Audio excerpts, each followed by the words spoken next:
சற்றுமுன் வெளியான முக்கிய அறிவிப்பின்படி பேன் கார்டு வைத்துள்ளவர்கள் அனைவரும் கவனத்தில் கொள்ளக்கூடிய மிக மிக முக்கியமான அறிவிப்பை மத்திய அரசு வெளியிட்டுள்ளது.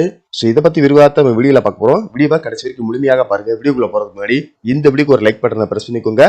வாங்க வீடியோக்குள்ள போகலாம். மத்திய மாநில அரசின் சலுகைகளை பெறுவதற்கு தொடர்ந்து ஆதார் கார்டு தேவைப்படுகிறது.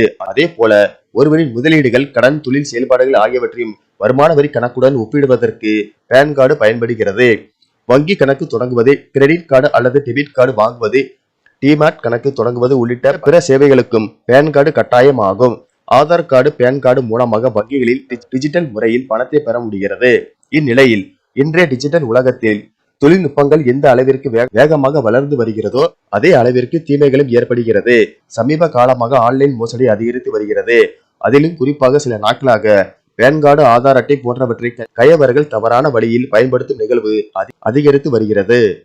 நம்முடைய பேன் கார்டுகள் திருடப்பட்டு வங்கிகளின் மொபைல் மூலமாக கடன் வாங்கப்படுகிறது. இதில் அதிர்ச்சி என்னவென்றால், பேன் கார்டு உரிமையாளர்களுக்கு தாங்கள் கடன் வாங்கியதே தெரியாது. யாரோ ஒருவர் தகவல்களை திருடி பணத்தை பெற்றுக் கொண்டு மற்றவர் கடனை செலுத்தும் நிலை ஏற்பட்டு விடுகிறது. இந்த மோசடிகளில் நாம் சிக்காமல் இருக்க சில எளிய வழிமுறைகளை கடைபிடித்தாலே போதும். அதை பற்றி இங்கே பார்ப்போம். பேன் கார்டு எண்ணை சமூக வலைதளங்கள் அல்லது பாதுகாப்பற்ற இணையதளங்களில் பகிர்வதை தவிர்க்க வேண்டும். பேன் கார்டு விவரங்களை யாருக்கும் வழங்காமல் அதை பாதுகாப்பாக வைத்திருக்க வேண்டும். கடன் அறிக்கையை அவ்வப்போது எடுத்து பார்ப்பது பேன் கார்டு தவறாக பயன்படுத்தப்பட்டதா என்பதை அறிய உதவும். சிபில் அல்லது எக்ஸ்பீரியன் ஆகியவற்றை பயன்படுத்தி கிரெடிட் ரிப்போர்ட்டுகளை பெறலாம். இவை ஆண்டுதோறும் இலவசமாகவே இந்த கிரெடிட் ரிப்போர்ட்டை வழங்குகின்றன.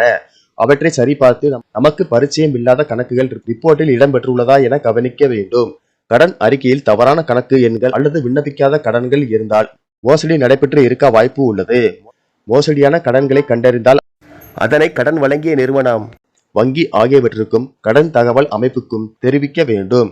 மேலும் சைபர் கிரைம் காவல் நிலையத்தில் புகார் அளிக்க வேண்டும்.